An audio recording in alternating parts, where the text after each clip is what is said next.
What flashes through a tiny mind when the world suddenly turns upside down, when gentle purrs transform into desperate cries, and when the warmth of belonging gives way to the cold embrace of a metal trash can? My story begins with a betrayal that no creature should ever face, yet it ends with a reminder that sometimes the smallest hands can lift the heaviest burdens. The autumn air carried a mix of decaying leaves and distant car exhaust, a symphony of scents that my sensitive nose was still learning to decode. The narrow alley behind the convenience store had become my temporary refuge, though the rough concrete scraped against my delicate paw pads with each tentative step. Metal dumpsters loomed like ancient monuments, their shadows stretching across my tiny black and white form. The morning sun barely reached this forgotten corner of the city, and the chill made my whiskers twitch nervously. A cardboard box, dampened by yesterday's rain, offered little protection from the elements, but it was all I had. My mother's scent was fading faster with each passing hour, leaving only memories of her warm belly and gentle grooming. The last time I saw her, she had gone searching for food, her own ribs visible beneath her matted fur. That was 3 sunrises ago, and the gnawing emptiness in my stomach had become a constant companion. The sounds of the city were overwhelming to my young ears. The screech of tires, the slam of doors, and the constant murmur of human voices that echoed off the brick walls. Each new noise made me flinch, my small body instinctively curling tighter into itself. At barely 8 weeks old, I was far too young to understand why I had been left here, why the familiar warmth of home had been replaced by this harsh urban wilderness. My black and white coat, once soft and clean like fresh snow, now bore the grime of alley life. Patches of white fur had turned a dingy gray, and my attempts at grooming only spread the dirt further. The pristine tuxedo pattern that had once made me look so distinguished now seemed like a cruel joke. Dressed up with nowhere to go, no one to impress, no home to return to. The hunger was the worst part, a constant ache that made even the simplest movements feel like tremendous efforts. My last meal had been a half-eaten French fry, discovered beneath a fast food wrapper. The salt had made my throat burn, but desperation had won over discretion. Now even that meager sustenance was gone, leaving me weaker with each passing hour. Other cats sometimes passed through the alley, their sleek forms and well-fed appearances marking them as neighborhood pets. They would glance at me with a mixture of pity and disdain, but none stopped to help. I learned quickly that in this world, even fellow felines followed an unspoken code of survival that left little room for charity.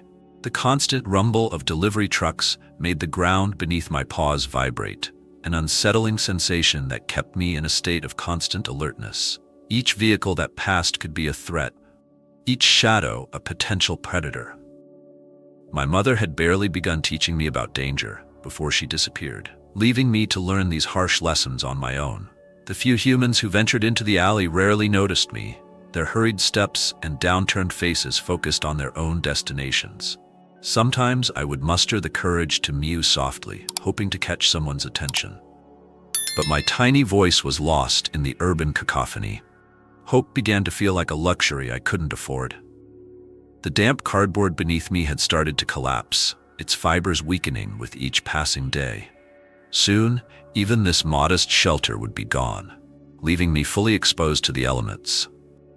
The thought sent a shiver through my small frame, despite the weak sunlight that occasionally managed to pierce through the gaps between buildings. A torn poster on the nearby wall fluttered in the breeze, its movement catching my eye whenever I dared to peek out from my hiding spot. The image showed a happy family with a pet, their smiles mocking my solitude. I couldn't understand the words, but the scene stirred something deep within me, a longing for warmth, for safety, for belonging. The days had begun to blur together, marked only by the shifting of shadows and the changing rhythms of the city. Morning brought the rush of footsteps and car horns, afternoon held the quiet lull of empty streets, and evening carried the sounds of distant laughter from the restaurant around the corner. Through it all, I remained hidden, watching, waiting, wondering. My once playful spirit had been replaced by a constant wariness, every muscle tense and ready to flee at the slightest provocation. Gone were the days of chasing my tail or pouncing on dust motes. Survival had become my only game, and it was one I was barely winning. The innocent joy of kittenhood had been stripped away far too soon. The smell of rotting food from the nearby dumpsters was both tempting and nauseating. My empty stomach urged me to investigate, but fear kept me rooted to my spot. Larger animals ruled that territory, rats with fierce eyes and sharp teeth, who had already chased me away once when hunger had made me bold. A particularly cold morning had brought frost to the edges of my cardboard shelter, the tiny crystals catching the weak light like stars. The beauty of it was lost on me as I huddled deeper into myself, trying to preserve what little warmth remained in my small body. Each breath came out in a visible puff, a reminder of just how cold it had become.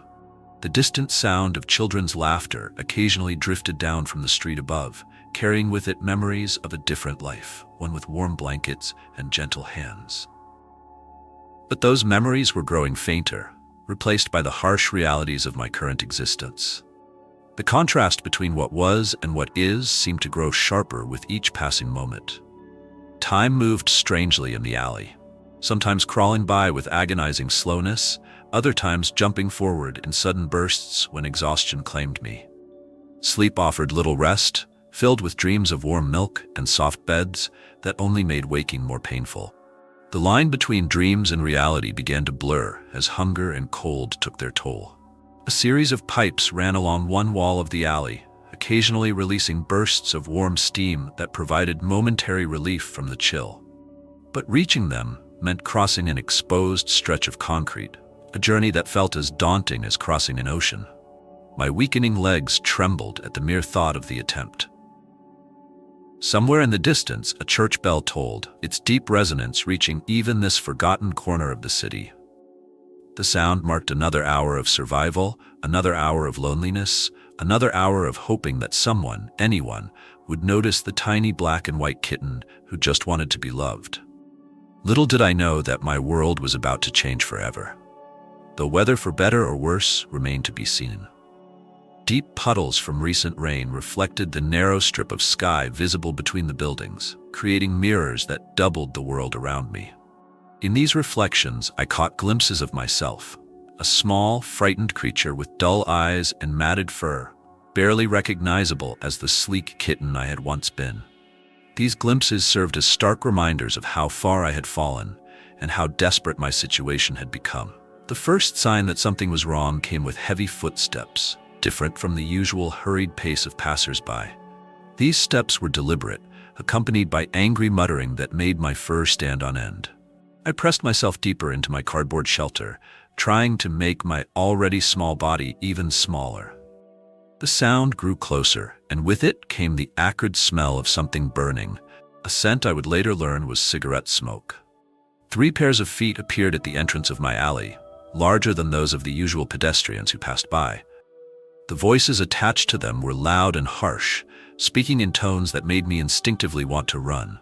But fear had frozen me in place, my limbs refusing to respond to my brain's desperate signals to flee.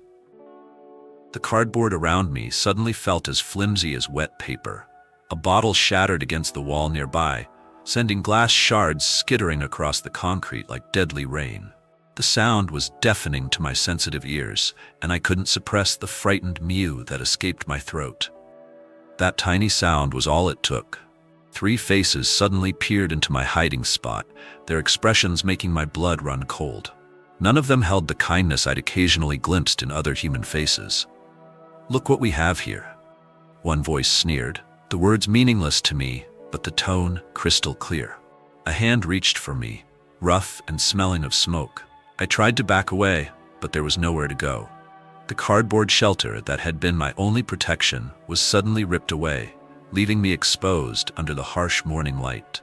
My tiny heart felt like it would burst from fear. The world tilted violently as I was grabbed by the scruff of my neck, lifted high into the air with none of the gentle care my mother had once shown. The grip was too tight, pinching my skin painfully. My instinct was to go limp, as I would have with my mother, but this was different. This was wrong. My legs kicked helplessly in the air as I was turned this way and that, examined like a piece of trash. Laughter erupted around me, the sound nothing like the gentle chuckles I'd heard from kind humans who sometimes left food in the alley. This laughter was sharp, cruel, cutting through the air like the edge of broken glass. My attempts to squirm free only seemed to amuse them more, my desperation becoming their entertainment. The grip on my scruff tightened further, sending waves of pain through my small body. Words were exchanged above me, their meaning lost, but their intent clear in the malicious tones and harsh gestures. One of them pointed to the large metal trash can that stood against the wall, its lid askew and its contents spilling over. My nose was already familiar with its noxious smell, having learned early on that nothing edible could be found there. But now that container took on a new, more terrifying significance. The hand holding me moved suddenly, swinging me through the air like a toy. The world became a blur of colors and shapes, my sense of direction completely lost. The wind rushed past my ears, carrying away my terrified cry. For a moment, I was flying, but not like the birds I'd watched from my cardboard box. This flight was unwanted, uncontrolled, and headed towards something terrible. Impact came with brutal force, my small body colliding with something hard and unyielding. Pain exploded through every limb as I tumbled among the garbage, bouncing off cans and boxes before coming to rest in something wet and sticky. The smell was overwhelming, rotting food, chemicals, and things I couldn't identify. Above me, the circle of light that marked the opening of the trash can seemed impossibly far away. More laughter echoed from above, followed by a metallic scraping sound that sent chills down my spine. The circle of light suddenly disappeared as the lid was slammed shut, plunging me into darkness. The sound reverberated through the metal container like thunder, making me flinch deeper into the garbage that surrounded me. The walls of my prison seemed to close in, the air becoming thick and hard to breathe. Movement was difficult among the shifting piles of trash. Every attempt to climb upward resulted in slides back down, the garbage offering no stable purchase for my small paws. The wet substances that clung to my fur made everything slippery, and the sharp edges of cans and broken glass threatened injury with every movement. The darkness was complete, broken only by tiny slivers of light that leaked through the rust holes in the can. Time lost all meaning in that metal prison. The sounds of my tormentors eventually faded, replaced by the usual noises of the alley, now muffled and distant through the walls of the trash can. My cries for help seemed to be swallowed by the garbage around me, never making it to the world outside.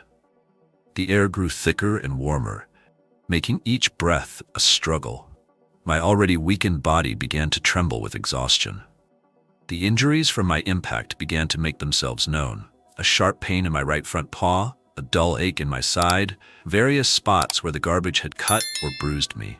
Each movement brought fresh waves of pain, but staying still wasn't an option. I had to find a way out, had to escape this tomb of trash and metal before my strength gave out completely. My attempts to climb continued, each failure adding to my desperation. The walls were too smooth, too steep, and my claws too small to gain any real purchase. The garbage shifted treacherously under my weight, sometimes revealing sharp edges that added new cuts to my already battered body. The smell was making me dizzy, and the heat was becoming unbearable. A new sound eventually penetrated my prison. The scrape of something being dragged across concrete, followed by a heavy thud against the side of the can.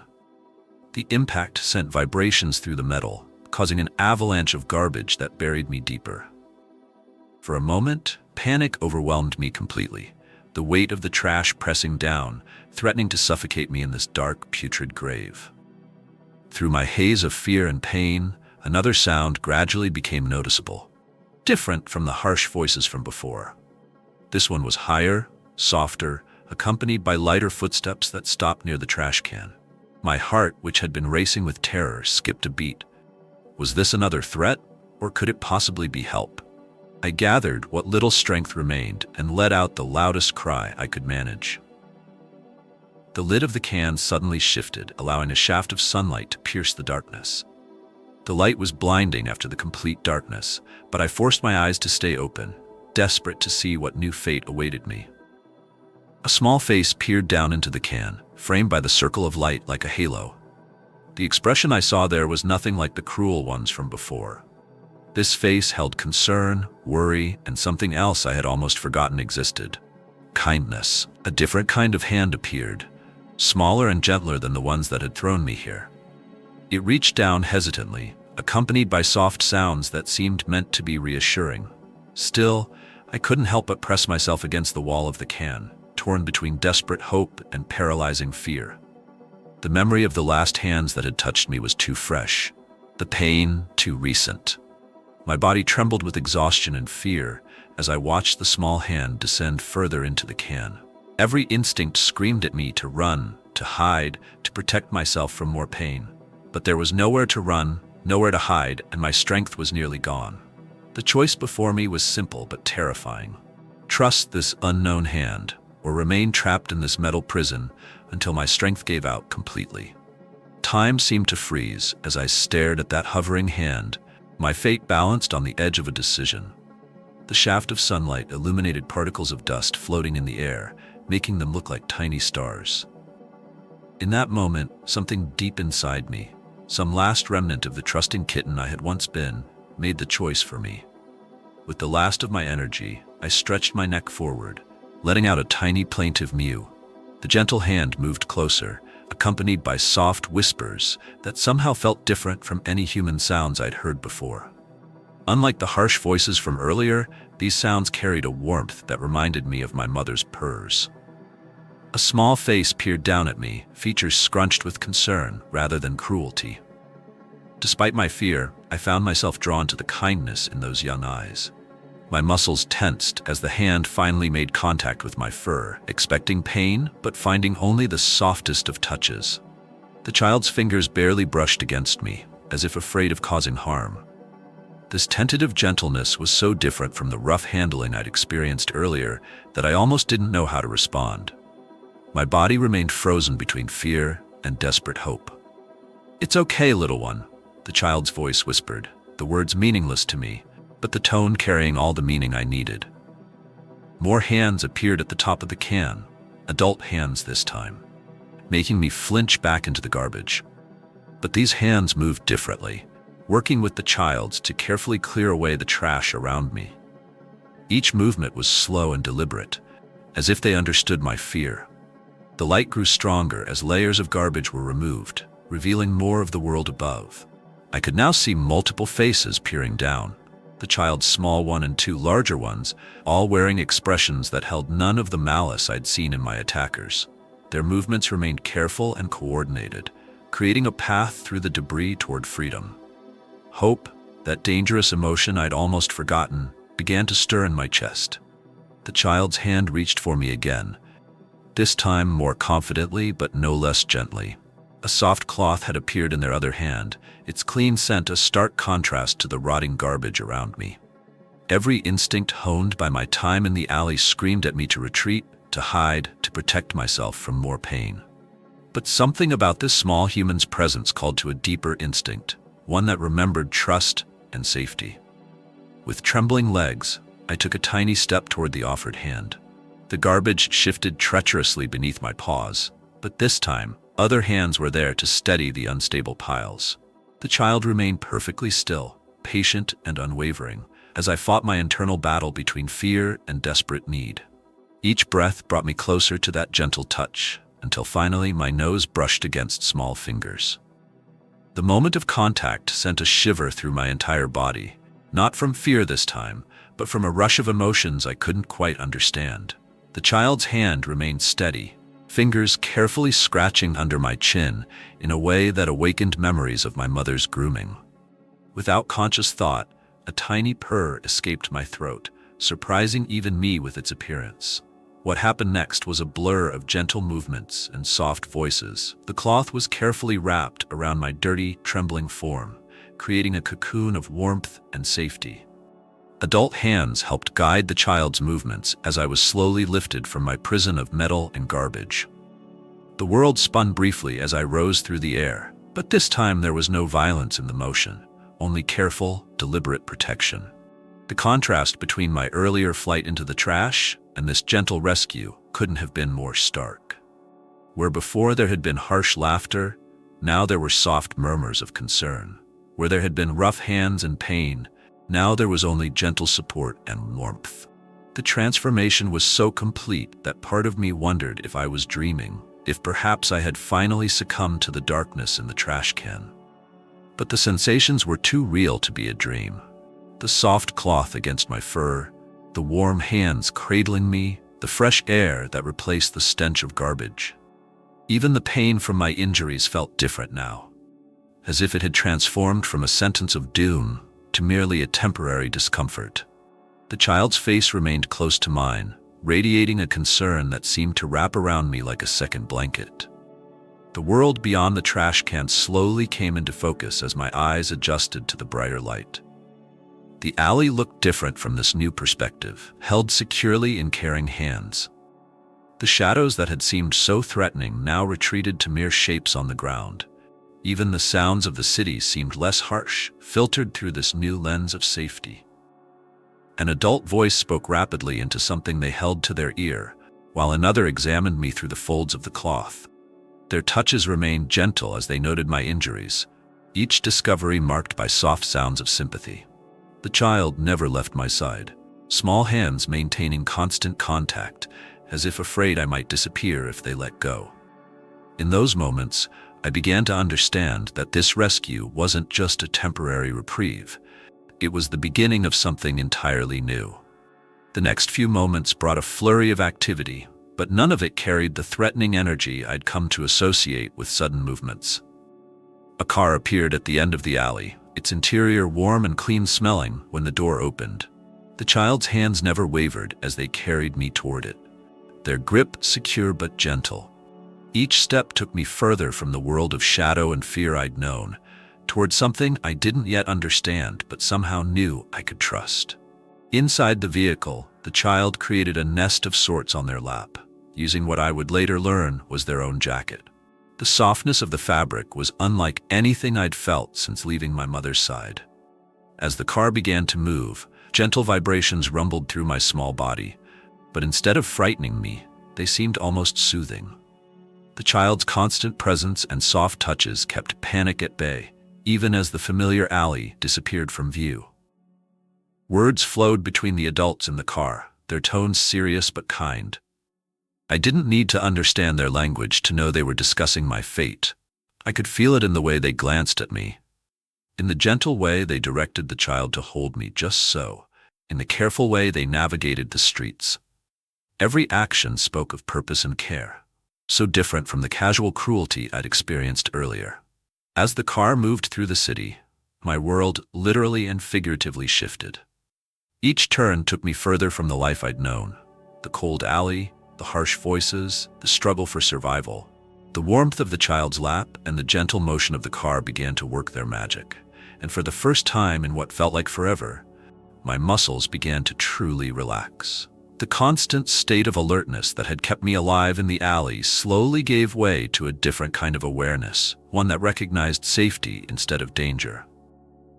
Through half-closed eyes, I watched the child's face above me, still marked with concern but now also showing something else, a small smile that seemed to grow each time I purred or nuzzled closer. Their free hand never stopped its gentle stroking, as if trying to erase every memory of rough handling with patient, persistent kindness. In those touches, I felt something I had thought lost forever, the possibility of trust. Another voice joined the conversation, this one coming from some device one of the adults held. The voice seemed to give instructions that made everyone nod in agreement. I felt the car change direction, and the child's embrace tightened slightly, protectively. Though I didn't know it then, we were heading toward a place that would help heal not just my physical injuries, but also the deeper wounds that fear and abandonment had left on my young spirit. The city scenes flying past the windows held no meaning for me, but I could sense that each moment took me further from my past and closer to something new. The child's warmth, the adult's careful attention, the gentle motion of the car, all of it combined to create a cocoon of safety that began to work its way into my very being. For the first time since losing my mother, I felt the stirring of something that felt dangerously like hope. With each passing minute, the memory of the trash can and its terrors began to feel more distant, like a bad dream fading in the morning light. The pain of my injuries remained, but it was dulled by exhaustion and the comfort of my current situation. As my eyes grew heavy, I found myself fighting sleep, still afraid that this miracle might disappear if I let my guard down completely. But the child's presence remained steady, their gentle touches constant, anchoring me to this new reality. The building we arrived at was unlike anything I'd ever seen. Bright, clean, and filled with unfamiliar scents. Human voices spoke in hushed, professional tones as I was carried through sliding doors into a world of white walls and gentle lighting. The child's grip remained steady, their presence a constant anchor in this strange new environment. Though my heart raced at all the new stimuli, something told me I was exactly where I needed to be.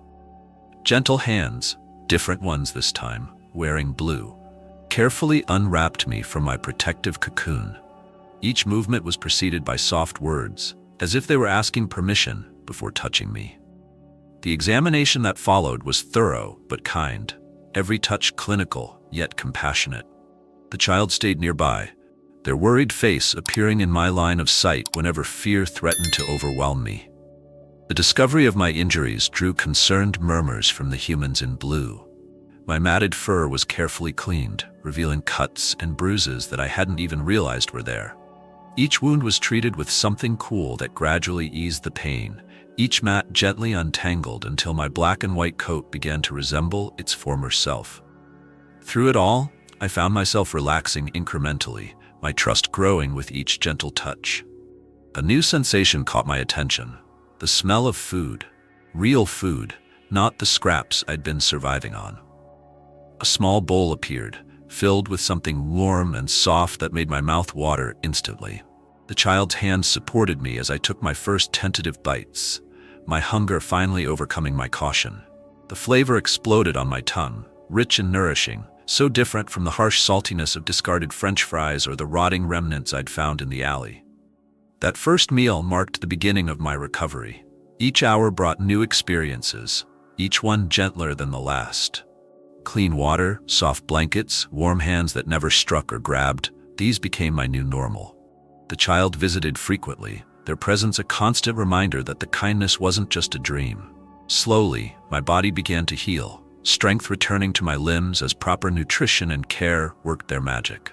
The humans in blue, veterinarians, I would learn to call them, monitored my progress with patient dedication. Each day brought small victories, standing steadier on my paws, grooming myself with more vigor, responding to gentle voices with increasingly confident purrs. The fear that had been my constant companion began to loosen its grip, replaced by a growing curiosity about this new world and its inhabitants. My reflection in the clinic's surfaces slowly transformed. The dull, matted fur gave way to a gleaming coat, the tuxedo pattern emerging in its proper splendor. My eyes, once clouded with fear and exhaustion, began to spark with interest in life. Even my movements changed, becoming more fluid and purposeful as pain faded and strength returned. The frightened kitten from the alley was gradually becoming something new, something whole. The child's visits became the highlights of my days, each one bringing new discoveries. They brought toys, small, soft things that awakened the playful spirit I'd thought lost forever.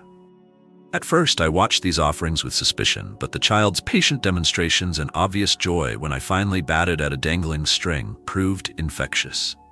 Play, I remembered, could be safe. Joy could exist without fear of punishment. Other animals came and went from the clinic, each with their own stories of rescue and recovery. Some, like me, bore the marks of cruelty or neglect. Others had simply lost their way. Watching them heal, watching humans treat them with unfailing kindness, helped rebuild my faith in the world beyond the alley. I wasn't alone in my journey, from darkness to light. Communication with my caregivers evolved beyond mere tolerance into genuine connection. I learned to recognize different voices, different footsteps, different kinds of touch, each associated with care and healing rather than harm. The child's voice remained my favorite, their gentle tones carrying the pure, uncomplicated love that had first drawn me from the darkness of the trash can. As my body healed, my personality began to emerge, or perhaps re-emerge. The playful spirit that fear had suppressed slowly awakened, showing itself in small ways at first. a tentative paw reaching for a toy, a quiet purr in response to attention, a gentle headbutt against a familiar hand.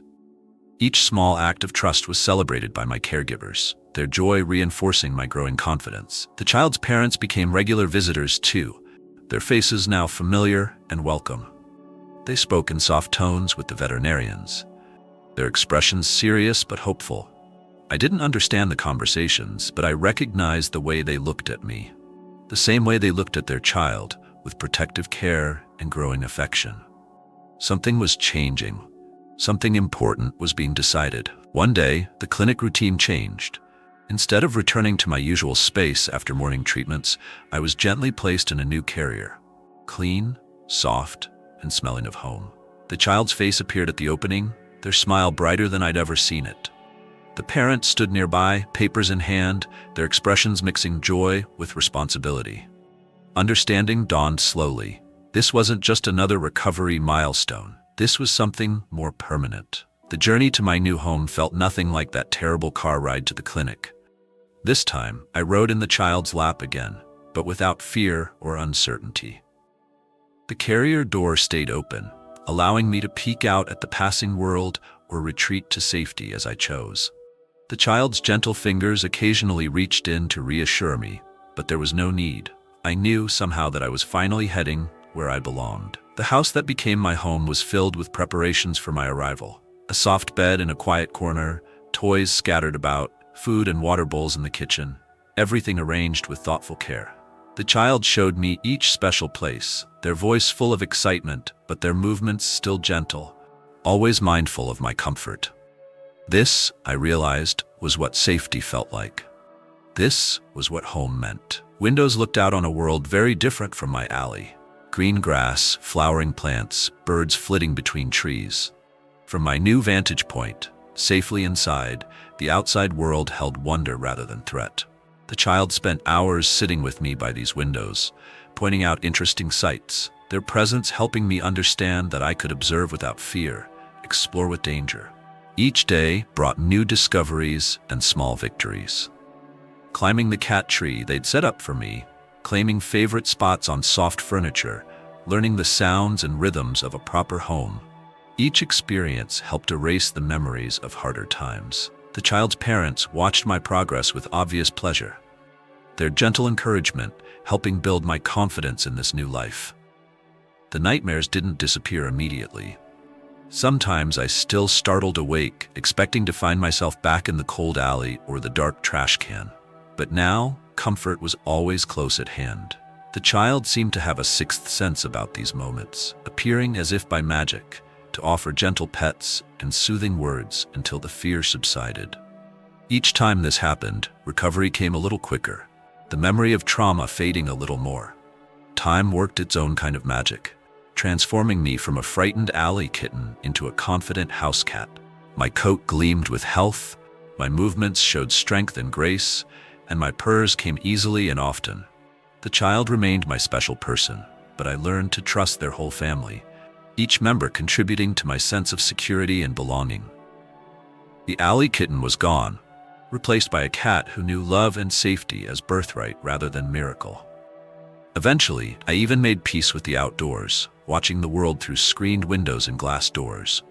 The sounds that had once spelled danger, car engines, human voices, even garbage trucks, became simply part of the background noise of a life well lived. From my safe vantage point, I could observe without fear, secure in the knowledge that I would never again be alone or unwanted. Looking back on that day in the alley, I sometimes wonder if fate has a way of balancing cruelty with kindness. The same world that showed me humanity's capacity for thoughtless harm also revealed its profound ability to heal and protect. Those rough hands that tossed me into darkness were ultimately overshadowed by the gentle ones that lifted me toward light. In the end, it wasn't just my body that was rescued. It was my faith in the possibility of goodness. The child who saved me that day has grown taller in the years since, but their heart remains just as pure. They still approach each day with the same gentle determination that led them to climb up and peer into that trash can, still believe in the power of small acts of kindness to change lives. Through their eyes, I've learned to see the world not as a place of threat and survival, but as one of potential and possibility. Their love has been my greatest teacher. My story could have ended in that metal container, another forgotten tragedy in a city full of them. Instead, it became a testament to the impact one person's compassion can have. The child didn't see a dirty, frightened kitten that day. They saw a life worth saving, a heart worth healing. Their simple act of stopping, of caring enough to look closer, transformed not just my fate, but the fates of others who would come after me. Our home has become a sanctuary for more than just me. Other rescued animals have found their way here, each carrying their own stories of hardship and hope. The child, with their parents' support, has never stopped believing in second chances. When new frightened eyes peer out from carriers or shelter cages, I see my own past reflected in them. But now I can help show them, through purrs and gentle headbutts, that trust is possible, that safety can become normal, that love can heal even the deepest wounds. The tuxedo pattern of my fur now gleams with health, no longer a mockery, but a badge of survival. Each white patch tells a story, of darkness overcome, of kindness received, of trust rebuilt. The elegant black and white design that once seemed so out of place in that gritty alley now suits me perfectly in my role as family ambassador, welcoming new rescues and showing them the way forward. Even my scars, faded but still present, serve as reminders that healing is possible, that past pain doesn't define future joy. Humans often speak of guardian angels, and perhaps they're right to do so. But sometimes those angels come in unexpected forms, like a child who refuses to walk past suffering, who sees value in what others discard, who understands that love isn't diminished by being shared. My guardian didn't have wings or a halo, just small hands and a big heart. Yet their impact was no less miraculous for being human-sized. Life now is filled with simple pleasures that once seemed impossible luxuries. Warm sunbeams to nap in, fresh water that never runs dry, gentle hands that offer affection without demanding anything in return. But the greatest luxury of all is the knowledge that I am home, truly home, in a place where love is constant and safety is guaranteed. The contrast between what was and what is serves as a daily reminder of how far I've come and how far kindness can reach. The alley where my story began still exists somewhere in the city, and sometimes I think about other small lives waiting there in the shadows, hoping for their own miracle. But I no longer fear for them as I once did, because I know there are people like my child out there, people who stop, who look, who care. My rescue wasn't just about saving one kitten. It was about proving that compassion has the power to transform lives, one small act at a time. Sometimes in the quiet moments, when I'm curled up in my child's lap or watching the world from my favorite windowsill, I remember the frightened kitten I once was. Those memories no longer hold the power to terrify. Instead, they remind me of how far love can reach, how completely kindness can heal. The distance between that trash can and this window isn't measured in mere feet or miles, but in the countless acts of gentleness that built a bridge from despair to hope. To those who might read my story and wonder if one small act of kindness can really make a difference, I am living proof that it can. Every purr, every peaceful sleep, every moment of joy I now experience exists because one child refused to ignore suffering, refused to accept that some lives are disposable. In saving me, they proved that the darkness in this world, no matter how deep, can always be pierced by the light of compassion. And that light, once ignited, has the power to illuminate countless other paths to salvation.